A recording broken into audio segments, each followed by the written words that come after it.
2 out of the 3 major teams here are undefeated. We're going to talk about all of them, but mainly the undefeated ones. Coming up, Dan, play that victory music.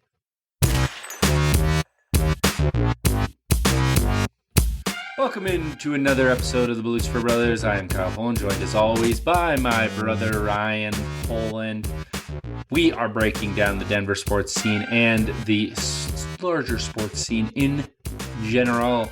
Ryan, the bigger sports scene and the Denver sports scene came together as one when the NBA season kicked off here in Denver. Because, as we have said many times on this podcast, we are the champs. So Lakers came in. I was on the podcast saying I was pretty nervous about it. It felt like this was their title game as the Lakers was how they're approaching it. And it didn't matter. The Nuggets came through and stomped them. So let's start with the Nuggets. They got a 119-107 victory. They led from 8 minutes into the first quarter throughout. It got up to 18. It was played in double digits most of the game. The Lakers got it down a little bit here and there in both the third and fourth quarter, but always felt in control there. So you were at the game. I unfortunately had to work. So I sent valued listener of the podcast, Andrew, and friend in my place. So environment, Ryan, let's start. How many people were there for the ring ceremony? Was it pretty packed out by the ring ceremony, or was it a late arriving crowd? No, it was packed. It was honestly impressive. I was a little worried, just as we've been season ticket holders for a long time. We've seen, various crowds at Nuggets fans, and it was early, honestly. We got an email that we were supposed to be in our seats by 4:45, and that's really early for a lot of people. So I was a little worried.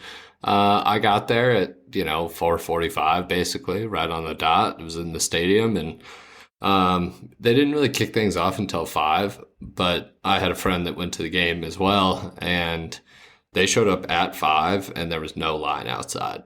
So, that's 30 minutes before tip-off, and there's no line, and you're looking around, and I'm like, there's not going to be a line because where are they going to put any more people? It was packed. And so it was definitely a good environment. The ring ceremony is kind of weird, honestly. It was really long. I don't know how much you actually got to watch of it, but they basically just, called each guy out individually, and they, sort of randomly walked by, and everybody cheered, and it was cool, but they put together a video that was cool. AG spoke, which Mr. Nugget. So yeah, it's obviously, it was cool. I think actually the banner was my favorite part of the whole thing. I didn't think I was going to really, feel that one, but yeah, and it looks great up there. Honestly, the banner is perfect. It's very clean, white, the trophy's very prominent on it. It looks wonderful in the rafters. So and honestly, the crowd really carried the energy from the ring ceremony into the game itself pretty immediately. And the Lakers did a wonderful job of letting this happen. So basically, they're raising the banner, and you can kind of picture from where our season tickets are, it was directly catty corner from the court where the visiting team runs out to do their warm-ups. The Lakers are waiting for this to be done to do their warm-ups. So the banner gets to the rafters, and the second that the ceremony was supposed to be over, the Lakers run out of the lights aren't even on the floor, and all the Lakers just start streaming onto the floor to start warming up. And everybody just goes nuts booing them. So it was pretty immediate shift to oh, okay, now there was basketball to be played. And I felt like the team did a good job of doing that too. Yeah, a lot of their post-game comments really reflected that. I know Jokic talked about with the TNT guys, yeah, we talked in the locker room before, hey, we don't want to lose on ring night. We want to have these good vibes that we're going to feel. We just want to be able to continue feeling them. So excellent job, Nuggets Nation. We'll get into more Nuggets fandom near the end of the game later on. But let's get into the actual X's and O's. Jokic, of course, almost dropped a 30-point triple-double. Ho-hum. Uh, he actually played both halves, unlike Anthony Davis, so that was good of him. And then, to me, the part that was wild was, and I know that the Lakers are missing Jared Vanderbilt, but the lack of offense that they have out there, like, you're like, hey man, you need Austin Reeves to be Austin Reeves from last season. And that was only half a season that we saw that Austin and Vincent Reeves. too. Like, I mean, when I was like, oh wow, Torian Prince is starting. Okay. And I know, they wanted to get a little more size out there and the Nuggets kind of forced you into that. But first things first, the Nuggets, this is why, and I remember I was listening to a podcast a long time ago, and it's about soccer, and I'm a casual at best soccer observer. And so it kind of caught me off guard when they said, well, the World Cup isn't the best soccer. And I was like, what do you mean? Like, the World Cup, that's all the best players. They're playing for their country. There's so much emotion that you see on the camera. They're like, it's a team game where you need to know where guys are going to be and all that stuff. And it just felt like the Nuggets, having played at the highest level where everyone is trying their absolute best strategy to try to stop the things that you want to do, has made this team just insanely comfortable on offense. I think the Lakers, when it's all said and done, I think the Lakers are going to have a top 10 defense. And the Nuggets just had a subpar MPJ shooting game, and didn't even get, a crazy shooting performance from a Strother or a Reggie Jackson or somebody like that, and pretty effortlessly put up 120 on the Lakers. So it feels like this is a team that if you make the mistake of one time you're kind of on a back-to-back or lulled to sleep or whatever, and they want to win that game, it feels like there's going to be some games where the Nuggets drop 140 on a team. Yeah, and totally. It's been something that people have talked about with the Suns offense, just with the sheer firepower of it all. But the Nuggets have an insane amount of firepower. And when they want to just execute and focus and not have possessions where they just mess around, it's pretty laser-like right now. I think of the one where it was circulating online, but we basically ran the same action with Jokic down screen for KCP. It gets him the elbow entry. And then we have KCP cutting. We have him dribble handoffing with Murray if we need to. We have, and there was one where we just got it. They then both dove. LeBron dove at Jokic because Jokic had just gotten an open shot, and Murray just dumped it to Gordon, and it was a dunk. And it was just like, yeah, man, there's no good choices here. And these guys have gotten so good at putting you in places where there's no good choices. And it looked pretty effortless to me. So what was it like there live? Did you feel that same kind of like, oh, we're still the best offense in the NBA? No, everything just looks easy. And it's the perks of being a Nuggets fan at this point, because what you're describing is not out of the ordinary. Like, nothing I feel like that happened yesterday or last night. We're recording this on Wednesday night, but nothing that happened felt like it's an aberration. Like, Jokic can have that night every night if he wants to. And certainly with the way that they guard him, he will. Like, he's just going to get off if you're going to guard him one-on-one, which they did mostly. So I think it speaks to the fact that there's, to your point, not a lot of good options. And when, to me, it's the defensive end on our side that, like, that there's that little bit of an edge to this team, I think, that coming off of the championship that I didn't necessarily expect. And obviously, it's one game, so we can't read too much into this at this point. But if they can carry that little bit of defensive edge every night and just hit a B+ offensively, you're going to beat a number of teams in the NBA. And honestly, like, knock on all wood. That hits the 55 number right there. Yes.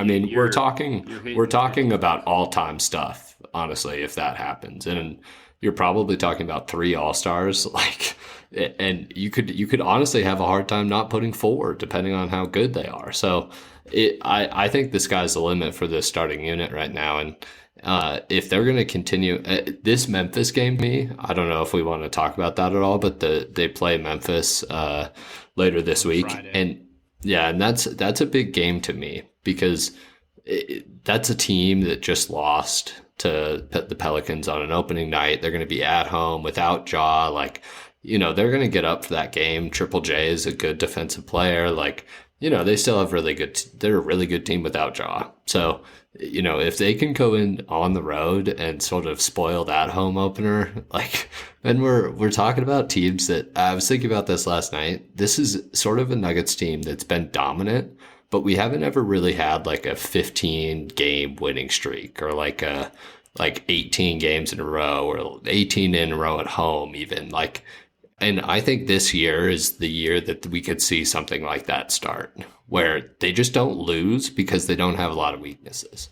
So it's going to be a very fun year.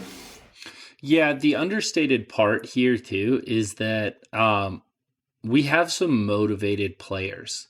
Like Jamal Murray needs to be an all-star, needs to make an all-NBA team if he is going to get that Supermax.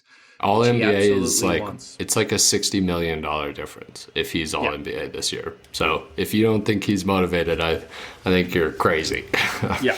No, I think he's very motivated. So you have some edge there with him. KCP probably wants one more deal after this one, be it from the Nuggets or someone else. I hope we just give him, I mean, he was great last night. And we were talking before the podcast, I rewatched it and I felt like he was having a really great game. I didn't necessarily feel how efficient he was scoring. And that's just like, I mean, that's all you can ask for from a guy like that, to play so hard defensively. You're going to get a good effort from him defensively, even if he makes a mistake sometimes. But to be that efficient on the offensive end in that limited of a role, like I don't know how many shots he took, but it wasn't very many and he had a lot of points. So if he's going to continue to play like that, he's going to get a deal. And I hope it's with the Nuggets because he fits in so seamlessly with this offense right now and defense, obviously.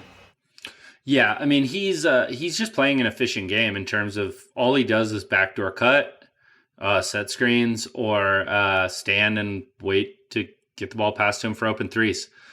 He was coming off some curls, and he looked confident, to your point, taking those like 20-foot jumpers, which he did a great job last year in the playoffs of sometimes settling the Nuggets down with just like okay, you guys are on Jokic. Here, just hand me the ball. I'm going to just shoot the jumper. They're not coming off. It's that Paul Pierce elbow jumper. It's like from that free throw line extended, he's automatic from there. That's a layup.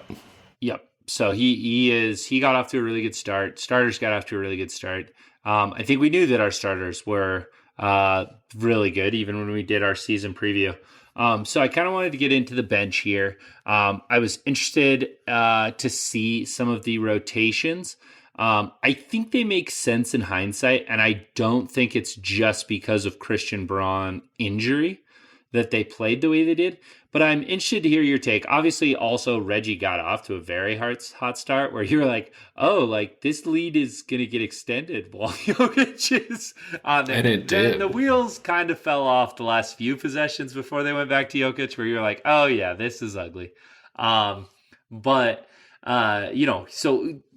he was the most effective offensively, obviously, for that unit, and you need some offense out there. But what did you think? So it was Reggie, Peyton, Braun, Zeke was kind of the guys. No Strother. We didn't even see Strother in garbage time. They brought in Jalen Pickett, which and really Calvin Booth had no Holiday either. Correct. Which you kind of had said you thought he was really gonna, and there was a lot of talk of that for the Nuggets with how he was starting in place of Porter, right? And I wondered if it might be an injury thing too. the Lakers are also just incredibly big, honestly. Like, they went from Rui to Christian Wood. Like, they're just really big. So they don't truly have like a four necessarily that he. Yeah, no, they had Jackson Hayes and Rui coming off the bench. It's hard to find a spot for Justin and not get murdered on the boards. Yeah, and they play small 1 through 3, so. Yeah, but I do think they value having Jamal off ball a little bit with that second unit so that he doesn't have to take all the wear and tear for those minutes, because obviously he's going to have to work a lot harder for his shots in those moments. You saw it sometimes. And they were pressing. That I think, I'm sorry to interrupt, but they were really pressing. And I think that's going to be a thing that the Nuggets continue to see through this season, and a thing that they saw in the postseason where teams just want to take them. They want them to take 5 seconds getting the ball up the court so that they get into their offense later, so that they can't run those second and third actions with Jokic, which makes a lot of sense, right? Like, I was listening to Doc Rivers talk on Bill Simmons' podcast earlier today, and he was talking about this. Like, you want to pressure those teams up front so that they can't get into their set early. And, it's a lot of energy, to your point, for Jamal to take that on all game. So anyways, continue. Yeah. So I think that Reggie, they want him to be the primary ball handler. They trust him as a decision maker. It won't be as much scoring, I don't think, on a night-to-night basis. I think it'll be a lot more of the distributing factor, which Peyton Watson, he made a 3, but he also had some wide open ones. Christian missed a few open ones. The inconsistent shooting from the bench, I think, is also going to be a theme. There's going to be some nights where you just get buried by that bench, probably at home, if we're being honest.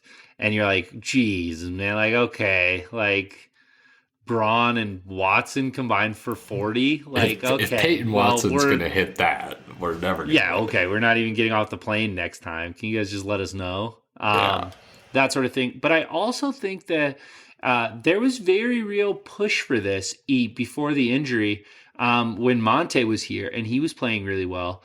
The Murray off-ball numbers are not bad.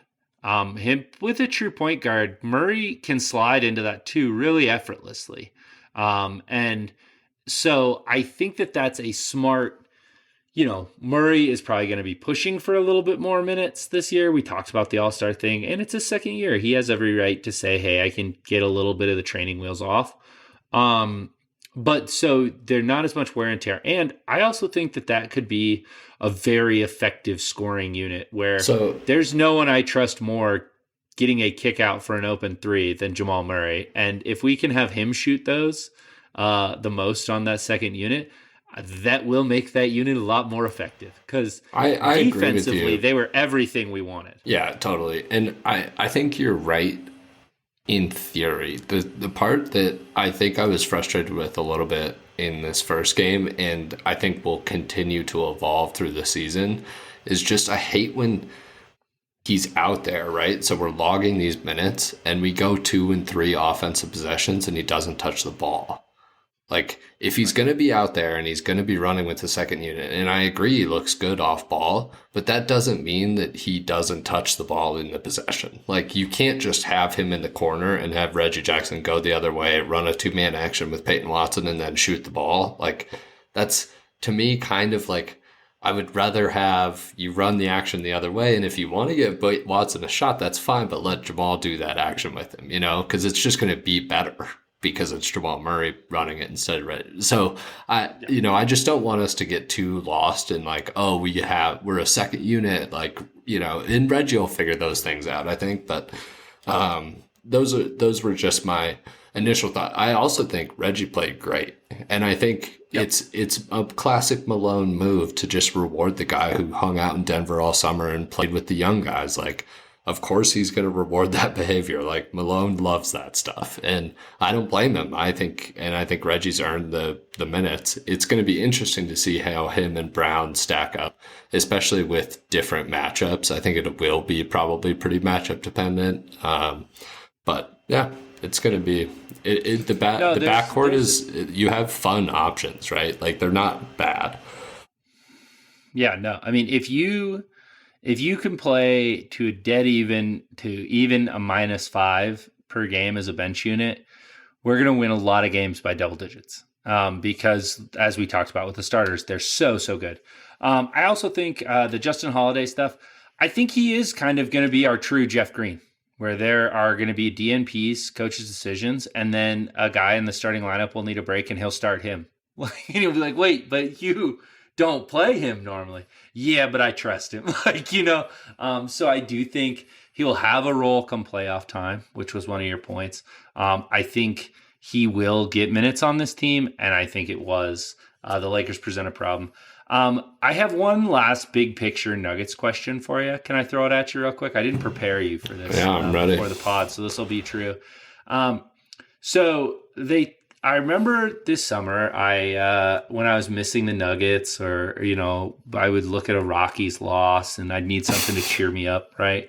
I would watch all the talking head stuff, saying nice things about the Nuggets and Nikola Jokic, and on that rabbit hole, one time I fell down this thing on YouTube where Richard Jefferson was like, hey, he's like, I agree there's unbelievable centers. He's like, but you don't understand. You had to get an extra guy on your roster just to get 6 fouls on Shaq.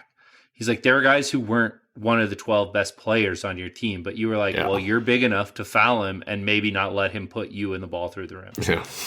Here's my question. The team that we saw, and it wasn't he averaged a triple-double against them too, but the team that was by far the most effective in the playoffs, which I think are the most meaningful, minutes, and, we talked about the preparation, all that stuff, was the Timberwolves. How close are we to teams having a guy who is long and who is going to play in no series except versus the Nuggets, and they're going to say, hey, man, we can hide you on Aaron Gordon, and we're going to trust that your length is going to make it tough enough for them to not make lob plays or easy plays inside. I don't think we're super far away, because when you were talking about it in the opening where you were like, hey, man, one-on-one, Jokic is going to kill you. If you double him, but you're not big enough to double, he's just throwing it up, or he makes the perfect pass, and because he's over, then he gets to make it on a straight line, and so it gets there really fast, and your rotation can't get there. It almost feels like that's the only viable way to have a chance against this Nuggets team. I just don't know if it sacrifices too much on offense. Yeah, I just don't think won't do it, but and I think I don't know what you're doing. I honestly, I think teams at this point are building their roster around the team that they have because they know that they can't stop Jokic. And Jokic is a bigger problem. And not to say that he's better than LeBron was in his peak, but he's a bigger problem just because he's 7 foot tall. That's a different, you can't just throw different bodies at him like you could LeBron at his prime. You could throw a smaller guy at him to try to get underneath him. There's way more guys who are 6'7", 6'8". Yeah, in the NBA, totally. Who are 7 foot. Yeah, I guess that's an easier way to say it. That's an easier way to say it. Just in the world, yeah. But I think he presents an impossible challenge at this point for anybody in the NBA. And it's funny because the person that I took to the game last night, watches a lot of basketball, or a basketball fan, but doesn't watch the game a lot, and especially doesn't watch a lot of NBA basketball. And so they're sitting there and talking, and she's like, it doesn't really seem like the Nuggets have positions. And I was like, no. If you're thinking about this as the point guard's the small guy that brings the ball up the court, and that is not what this is. She was like, it's really fun because they just move all the time and it's very flowing. I'm like, yeah, it's unbelievable to watch. It truly is like watching a magician, just orchestrating everything around the court. So yes, you're right. That does seem to be the way to present. If you're the Lakers, are you in the market for another? Well, I actually, I was rambling there, but what I was going to get to is really, I think the Lakers are the only team in the West that sort of has built their roster this way. When you're looking at Christian Wood, that's really what they're hoping for, right? That's the best version of Christian Wood, is you could play him next to Anthony Davis and bother Jokic. And I think they saw this at the Western Conference Finals, and they said, we need to load up on these guys. Jackson Hayes, sure. We'll take a flyer. I don't know, dude. Maybe you'll be good. But the Suns have gone the opposite way, right? They're getting Nurkic, who is literally Jokic's son. There's nobody who loves getting abused by Jokic in the NBA more than Yusuf Nurkic. And then they're expecting KD to help off of, like, that's expecting a lot of one of your best offensive players. So, and then you have the Warriors who don't have a center on their roster. They have Dario Saric. Like, what are we talking about? So, like, I mean, they'll play Looney and Draymond. Yeah, but Looney's not that big. Looney's not that big. So no, but Looney does a good job of fighting. Between him and Draymond, they do an okay job as well. Over 7 games, they'll wear down 100%. I agree with you. You just need a traditional big. To your point, I think you need a guy who can bang. Then you use the skill on the help. You need a big guy. You need someone. You need a big guy. Yeah. Even in the like everybody has the thing that really struck me, and I'm going off now, I guess, but. The thing that really struck me that was wrong about a lot of people's preseason takes, I think including our own, is everybody always worries about backup center. Like, why do we need one? Like, who else in the NBA has a backup center? I don't really understand who we're fighting against. Like, we just went small essentially with Zeke, and like, he's not my favorite Nugget ever, but like he's serviceable for 10 minutes a game, and that's really all you're asking him to do. Like Jokic does not sit that much, so like, and he doesn't need to or want to. So I think you're not asking a lot from that position. So it is a dangerous team, and honestly, I don't see a hole right now. Yeah, it feels like they have some answers for everything right now. We'll obviously see as the season progresses. Speaking of unconventional teams and positionless, it bears to say the Avs are absolutely in fuego right now. Yeah. And Cale, Makar, and Mackinnon are coming out, and it's the old Avs from 2 years ago. They look so every fast. Game, you're just like... Hey, I don't think I've seen another hockey team do that. What's the over again? And you're like, and it's a Wednesday. Like, this is just a Wednesday for this guy. Like, and he thought that was doable. They are flying around out there. I think there's something to, they really, they saw how much the city celebrated the Nuggets. They saw how, and they're kind of, they're feeling a little jealous as the sibling. You didn't get valedictorian this year. Mom and Dad took the other kid out to Red Lobster. All right, they want those cheesy biscuits, Ryan. Our lives are very different right now, so I don't know if you've consumed this or not. But did you happen to see the Josh Kroenke interview with the DNVR guys? Did you listen to that yet? I have not listened to that. Did you happen to catch the Mickey Mouse Clubhouse two-parter about Halloween? Have you happened to catch that, Ryan? Because I have watched that about 4 times. I did not see that one. I do look forward to potential. I'm sure I'll watch it next time I'm over. I'm sure I will. I recommend it. Can't recommend it highly. But anyway, what did Josh say? in that interview, he literally says that he talked to both of the teams, and he said to them, the only thing that's left to do is for you both to do it in the same year. And I'm like, how unbelievable would that be? And to which the ballerina floor technician began sobbing. He just was uncontrolled every night. Oh my God. And it's not like Stan pays me. My God. It's like a baby driver situation for that guy. That was Kyle Poland who said that. That was Kyle Poland that said that. Ryan Poland, have always said nice things about the Kroenkes and would appreciate a phone call. I mean, if you want to come on the pod, we'll welcome you with open arms. I'm also willing to step inside. Like, I'm willing to take a look. If you need anything, just call. Is really what I'm saying. Yeah. Anyways, this Avs team is unbelievable. Right? Yes, they're absolutely filthy. It's weird to say. As good as I feel about the Nuggets, I feel second best about them winning a title right now. Like, the Avs look like they're going to absolutely demolition the league, and then we're just going to put all those Ferraris in the garage. and we're gonna be like, "Hey, boys, no problem. We're gonna take it easy down the stretch here," and then they're gonna come out and axe murder everyone in the playoffs.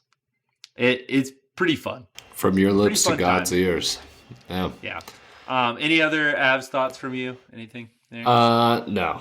Honestly, I missed the last game, but I have been watching almost every other game, and they're so. I mean, if you're a Denver sports fan, like I don't. If you need advice on how to get these games on your device, the DMs are open, and I will help you. So. Yeah. That's all I'll say on that. But you need to be watching these teams because they're so fun. Like they both play such a fun brand of each of their sports, and they're equally like unselfish. Their superstars are so unbelievably fun to root for. Like there's just all the vibes are very, very Cale good. Makar said it was disappointing about the NHL's Pride ban. I was like, my king, let's go, Yeah. Cale. But the last point I'll make on that is, and maybe it's a good transition, because really the other reason they're so fun is they don't look like other teams. Like, it's not that it's like, oh, well, we have better isolation scorers than the Suns. So, like, we both just play the same wing, clear out, whatever, and we're just a little better at it. Like, it's like, oh, we play a different stratosphere of basketball.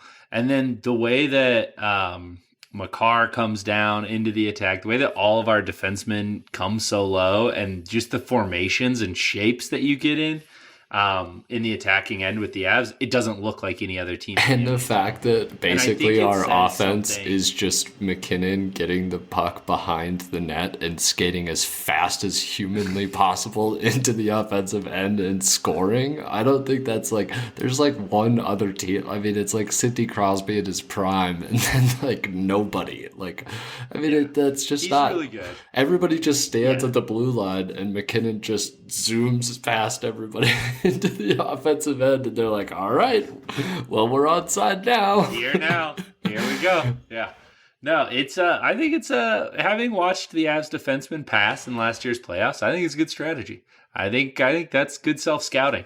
I think they're like, hey, the only way we gave up goals was our dumb defenseman turning it over. So let's just let McKinnon skate it. Everyone skate forward. It's we'll do that. So pass it to the Italians. Great time there. The last team that we'll transition to also has a unique way of playing. There is no one in the NFL who quite plays like our Denver Broncos, who circled the wagons for a thrilling, dare I say, 19-17 defeat of the... Thrilling if you like a slow motion car wreck. Yeah.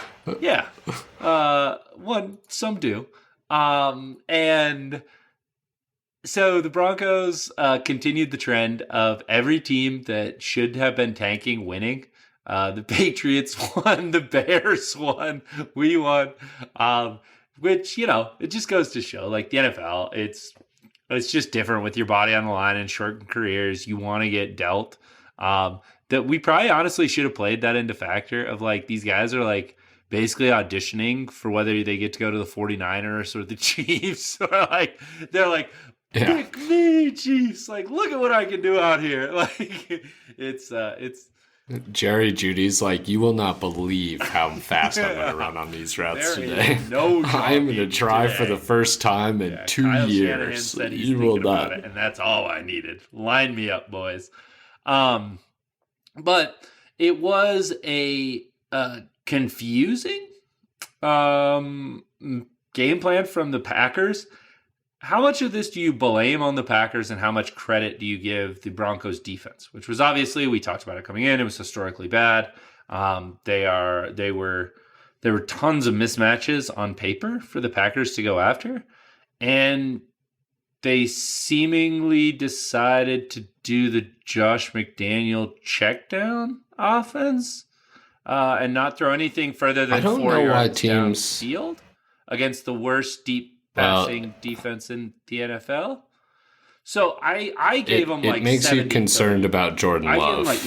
I gave it 70-30 to them as blame versus I'm like, You know what? I think we might lock down the Chiefs again. Like I think we're in trouble again this week defensively. But yeah, that was kind of my take. Travis Kelce is about to break the all-time record for receiving yards against us. Is my bold prediction for this weekend. He could have 250 yards, and I would not be surprised. You got to think, though, Justin Simmons is auditioning to be on the Jaguars. So he's got to show them, that's what I was going to say. Time. Cincy, come pick your boy up. I think that the defense plays better because we did get Justin Simmons back, and I don't think that that's like really been talked about enough. The defense has looked significantly better since he came back, and I think he is that good, and he's a steadying force. Like, he knows what to do in all the coverages. He knows what he's doing, so that's just nice to have, which we certainly didn't have. I want Kareem Jackson cut like tomorrow. That guy can... yeah, he can kick rocks as far as I'm concerned. I think that there is something to be said for just like that last gasp of air before you really let go. And I think this is what that is. And I think it's a Jordan Love problem on the other end. LaFleur is a very smart coach, and I think we both agree with that. And if he's putting the training wheels on like that after a bye week, that says something about the player. So I don't know. It was really a strange game. Sean Payton was testy with reporters afterwards when they asked him about second half meltdowns, and I was like, why are you getting testy, dude? Like, you are a bad football team right now. Like, yeah, reporters are going to ask hard questions. So I don't know. It's a strange time to be a Broncos fan. I mean, yeah. What were were you happy they won? No, absolutely not. I was furious, Ryan. I wasn't actually furious. Like, I think as a fan, we can all admit it would have been better if they lost, right? I also think we can't have it both ways as Broncos fans, where you and I were on here 2-3 weeks ago and saying like, hey, guys aren't trying. Like, guys aren't taking it personal that they're just getting embarrassed. Like, people have Sunday ticket, dog. People are watching this. Like, there's a lot of eyes on this, and you are, not even trying. So, like, to me, I'm like, dude, it's the player's job to try their hardest when they're on the field and do the best they can. It's the organization's job to make sure that their best isn't quite good enough. And I think you're going to see the organization make sure that their best is not quite good enough the rest of the season. And I'm fine with that. I think we're going to have some really exciting McLaughlin runs. I think we're going to he's averaging 7.8 yards a carry. Like, he just absolutely faked the hell out of a Packers linebacker in the hole to burst off that big run. I think Mims is going to become, they're going to just, all the stuff they're trying to get going for Juedy, they're just going to do it for Mims. And I think that'll be fun to watch, to see how he handles that like increase and what that looks like. And Russ he still has a great, like, true just launch ball. He still does that very well, and Mims can run underneath the ball. We know that for sure. Yeah. So it's just whether Russ can throw it far enough. So like, I'm still foreseeing the rest of the way that this is going to be a Jeff Bezdilik Nuggets team the year before we got Carmelo, where it was like, oh, we tried hard every game. Like, you and I went to a lot of those games as kids because they were very cheap because we were very bad. Oh, they were extraordinarily cheap. Yeah, all those guys played really hard. They just all sucked terribly.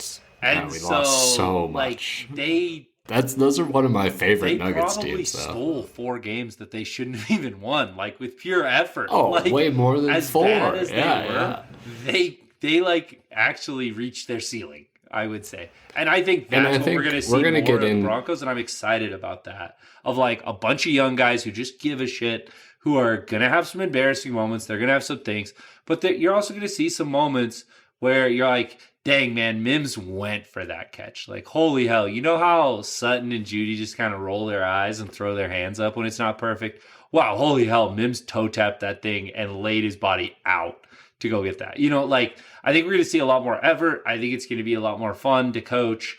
And I think getting people in the Sean Payton culture without holdovers from a negative losing culture is a good thing. And it's going to make it, even though it's not going to be wins and losses more impressive, I think it's going to make it more fun to be a Broncos fan because it's going to be a very clear cut from a lot of guys who people for some reason are still like tied up in like, well, what if they're good? Like, well, I think they've been here every year we've sucked, so I don't think they're that good. Like, yeah, I think it's definitely, and we're going to get into this, I think, a little bit. But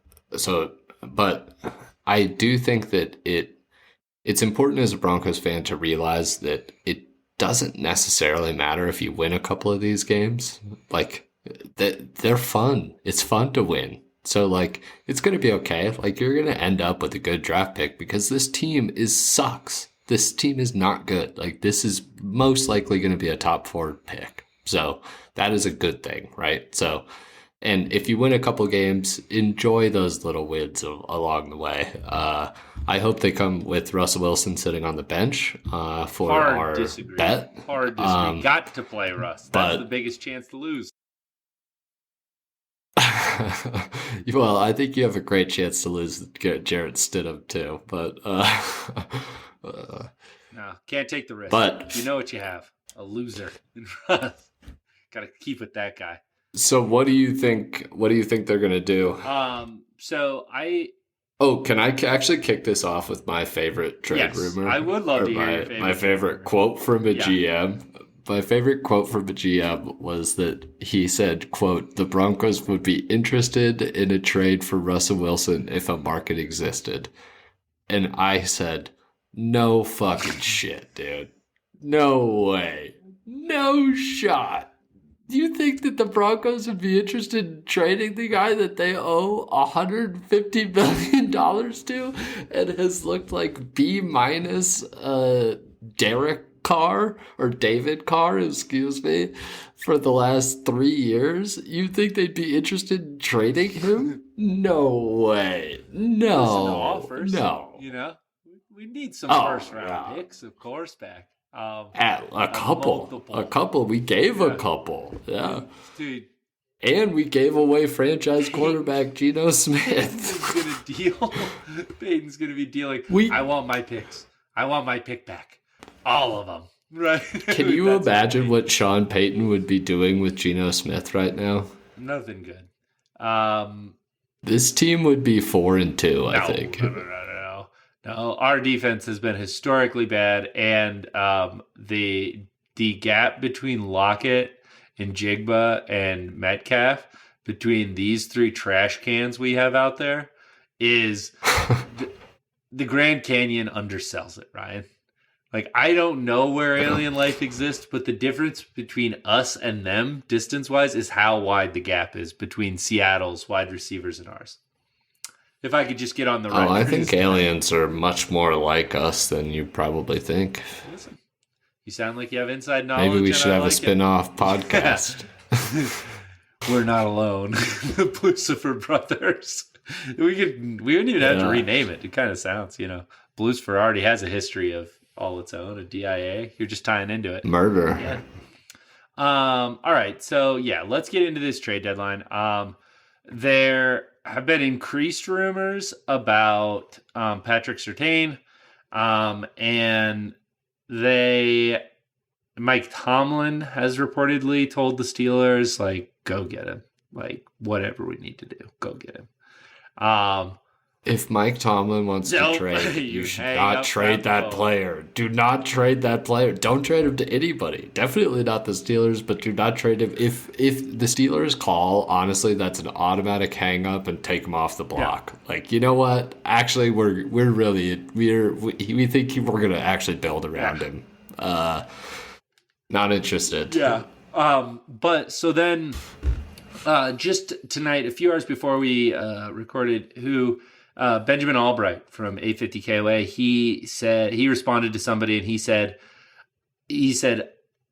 the Broncos aren't dealing Surtain. He said, but will they pick up the phone to try to get guys' interest on other players? Yeah, they will. Like, they're doing the old bait and switch of like, yeah, you can call about Surtain. Hey, his brother is pretty good. Mr. Simmons, Justin Simmons, are interested in him. We could probably do a little bit off. He's not quite as good, but he's still great. So I don't think they're trading Surtain. I don't think that Justin Simmons will be here. I don't think that Juedy will be here, and I don't think Courtland Sutton will be here. I don't think they're going to get rid of Bolles. I don't think there's quite a big enough market yet. There's some years where there's been some huge tackles already go down. But I think Bolles is still a risk. The offensive line is actually graded out better than you would think. Like, they're 12th in the NFL. So I think, in another year, maybe they would listen for Bolles, and Bolles would make you significantly worse by getting rid of him. Just anytime you get rid of his starting tackle, that's a way to torpedo things. So those would be the players I think are gone. I'll miss Simmons the most. The other two, it's fine. See you when I see you. Yeah, I honestly, I just hope we add Bolles to that list.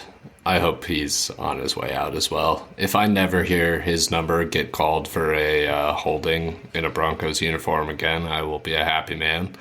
And actually, I'm such a masochist, and the Dolphins are so hurt on their offensive line that just send him to Miami.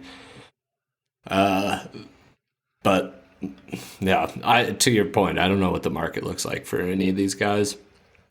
Surtain obviously would get you the most. I think Simmons is going to have a good market, though, because I think a lot of teams like the Lions really need secondary help. I think there are teams in the hunt that need secondary help that would love Simmons on their team. So I hope we can get something good for him. Yeah. I mean, he's obviously the best piece you have at this point. But I think that, by the way, I was thinking when you were talking about Bolles going to the Dolphins, I thought when you said if I don't have to hear, I thought you were going to talk about Garrett Bolles' like corny interviews where like Garrett Bolles basically says what every generic, like fan thinks that they want an athlete to say. But then when you actually hear a guy say it, you're like, oh man, that's super corny. Like, oh my God, what are you, like a part of Oprah Winfrey's I've never book club? listened. Like, what are you doing? Oh, it's just quick. I've never listened to a single Garrett Bolles quick video interview. So I'm not even a masochist listening to the whole thing. I couldn't tell you what Garrett Bolles sounds like. Right. Thankfully. But I was just picturing Garrett like trying to go into him and Mike McDaniel just starting to make fun of him, like in the team. It's like, and then what, Garrett? Are we going to try hard this week, Garrett? Oh, good point, dude. Awesome, dude. Hey, just keep protecting Tua like your woman, all right? No one puts hands on your woman. Remember that, Garrett. All right. Good job, man. God, what a nerd that guy is, huh? All right, Garrett, get out of here. Mike McDaniel's just sort of a bully in the team rooms, just shitting on these gigantic men as he's like 5'2", who would be genuinely think Garrett was funny. Like, you can't tell me he wouldn't privately make a bunch of fun of Garrett Bolles. He wouldn't say anything in public, but privately, he would think he was a cornball. I'm sure. So. Yeah, that's kind of the Broncos upcoming against the Chiefs thing here. Any reason to think that they beat the Chiefs at home? Absolutely not. It feels like all the Chiefs need to do is get this game, and they basically have the AFC West wrapped up, and we played them close enough the last time that I don't think there's like a super letdown spot here. No, and that offense sort of looks like it's clicking, and the defense is underrated. Yeah, I think it's time to start thinking about some Chiefs Super Bowl bets. Yeah, I can't get there, but I totally hear what you're saying, and I mean, I Who are you definitely taking thought, Who are you taking out of the AFC? I'm trying to find them still because Listen, my Dolphins are about to get healthy, and people are going to sleep on them a little bit. That whole offensive line was hurt. They're about to get. I'm trying to talk myself into Burrow and the boys. No. They're starting to look good again. Oh no. Well, Burrow, I could talk myself into. Don't talk yourself into the Jaguars. Don't talk yourself into them. Moments, right? Honestly. Yeah. It's like the scene in Mr. Honestly, Robot. we both. He's like, what do normal people do when they get so lonely they could cry? That's just me. Instead of doing hard drugs, as he does, I just think about, like, could Trevor Lawrence and the boys do it? Like, is there any world? Blake Bortles could be an upgrade this year. Yeah. Yeah, it goes back deep with us and the Jags. We both need to quit them. So I do think, though, that their offense is looking a little bit better, and our offense is only faltering. Doing the same things they did week one, and now they have a lot of tape on it. Yeah. And it just doesn't look good. And I think this time Reed is going to find a much better way to get Kelsey onto some Singleton and some, like he's just going to sit him down in their zones and be like, dude, just freestyle around those guys. There's no way they'll keep up. They'll fall down at some point, and do that. So, yeah, I won't be taking the line. I won't be. It's too big of a line with how little the Chiefs care about beating the hell out of teams at this point.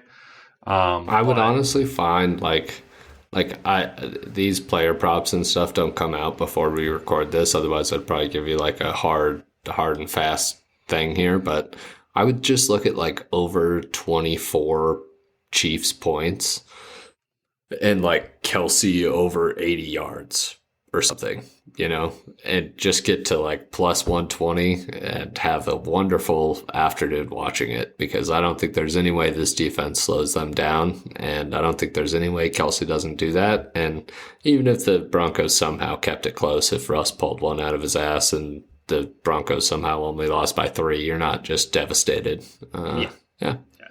It's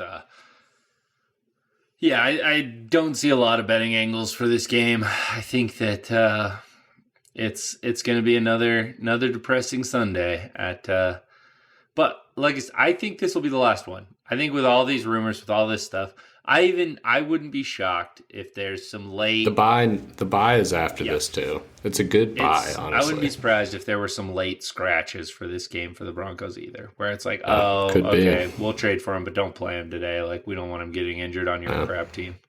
Like, oh yeah, no, we were planning on losing anyway. That sounds great, dude.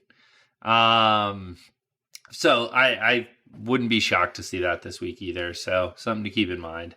All right. I think that's all we wanted to talk about. A great Nuggets conversation. Avs, keep doing it. And then Broncos, be less depressingly bad. And I think that's incoming. So I'm excited for that too. A great time to be a Denver sports fan, Ryan. Anything else to add here at the end? The Rapids are about to wrap up a exceedingly disappointing season. Where they fired a coach. Let's see. Yeah, I think that's it. All right. Important game for CU and the boys if they're going to be bowl eligible this week, coming off the bye. So we'll see if shaking hands with greatness like Jamal Murray will rub off on them and they'll go out there and ball. I like how LeBron shook their hands, but did not shake any of the Nuggets' hands. Well, they after didn't the beat game. his ass all night. So, only fair. The Who's Your Daddy chance. Oh, we didn't get to the Who's Your Daddy chance. Let's do a quick. They deserve it. Number one, you were there. I want to know, like, how did it originate? Was there attempts before the one that we could all hear clearly? Okay, so like, was that the first draft? No, I Like, rewatched the game today just because I wanted to see what the TNT people said, and so I was very curious because there was one during a timeout that started actually just to the right of where our section was. Like I couldn't see where it started, but it was definitely in the uppers. And somebody very clearly got it going during a timeout. And then I think everybody in the stadium realized like, oh, that's a great time to do this right now. And then it was going for like almost an uncomfortably long time. Like even in the stadium, and you know how I feel about this. Like I love getting into it, but it was like, I'm like, that's the second best player of all time sitting on the bench over there, right? Like, we don't want to piss him off too much. Like, we are his daddy in this moment. But I mean, I love it, obviously, because, and the other thing that I will note, big ups to the Nuggets fans, there was not a single, I couldn't see a Lakers fan, Kyle. When is the last time that has been the case? Like maybe game 4 of the Western Conference Finals when they knew their ass was getting swept, or game 2, I guess maybe. But there were still some of them there, game 2. Oh yeah, I have a hilarious video of one that was in our section. I thought he was gonna cry. You want to talk about Jokic having an AD in shambles. He had that man in 374 in shambles. He didn't know what to do with his life. But yeah, there literally was nobody for me to talk to. Everybody was Nuggets fans. I mean, obviously there were Lakers fans in the building, but I couldn't see any. So yeah. That's lovely to see. Shout out to the Nuggets fans, because if you'd have given me odds before, will the Nuggets fans start a wave or start a Who's Your Daddy chant, I'd have taken the wave. All right. So this is a new era of Nuggets fandom, because to know the reference and to have that many people get it going. Oh, I mean, it was the whole stadium. It was loud. A leveling up that is out of control. The stadium mics were definitely picking it up. Only LA could inspire it. Oh, 100%. It was great. Yeah, and I love shout out I love Jamal in the post-game interview oh, is this a rivalry after we just handed Who's Your Daddy at the Lakers for 3 straight minutes? He goes, no. Like, well, I do think the fan bases see it as a rivalry. Like, you guys on the court can do whatever you want, but like, I fucking hate the Lakers. So like, I really want you to beat them more than I want you to beat other teams. So if that's what a rivalry is, we are now in a rivalry. Yeah. Any fan base can get it. It's Phoenix or the Lakers. Those are 2 of the top ones, though, that always top the list. All right. Golden State can great job, Nuggets. catch these hands too. Yeah. They can also get all of it too. All right. Well, thank you for joining us. Another episode. We will be back next week. We'll be talking Nuggets. We'll be talking Broncos. We'll probably be talking some trades, giving out our thoughts on those. And hopefully the Avs just never lose. What if the Avs and the Nuggets just never lost? I think that would be, honestly, above and beyond what Kroenke asked, and that's good. Yeah. Always got to keep the boss man happy. Yeah, always. All right. We will talk to you next week. Thanks for listening. Like and subscribe. Bye.